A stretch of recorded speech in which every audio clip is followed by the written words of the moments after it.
Kámoško, a sme spečení. Sony končí s fyzickými hrami. Ak patríš medzi hráčov, ako som ja, ktorí si radi vystavia hry na poličku, mám pre teba veľkú novinku.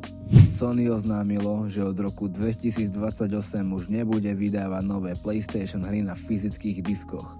Všetky nové first party tituly budú dostupné iba digitálne cez PlayStation Store. Čo to teda znamená pre hráčov? Ak si rád kupoval hry na disku, po dohraní ich predával alebo požičiaval kamarátom, táto možnosť pri nových hrách skončí. Digitálne hry sú totiž naviazané na tvoj účet. Dobrá správa je, že všetky fyzické hry, ktoré už vlastníš, budú naďalej fungovať a hry vydané do roka 2027 budú ešte stále vychádzať aj na diskoch. Tento krok ukazuje, kam sa herný priemysel posúva. Digitálne predaje už nestvoria väčšinu predaných hier a Sony sa tomu jednoducho prispôsobuje.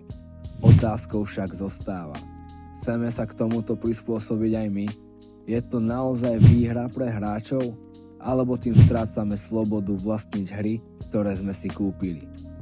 Napíš mi do komentára, kupuješ hry radšej digitálne, alebo si stále za fyzické kópie? Ja osobne by som ostal aj pri fyzických kópiách. Chcem tú hru naozaj vlastniť, mať ju doma na poličke, niečo sa náhodou stane s mojím účtom, OK, mám tú hru doma a zahrám si ju kedykoľvek. Ale to je len môj názor, ten svoj napíš do komentáru. Vidíme sa v ďalšom videu, majte sa.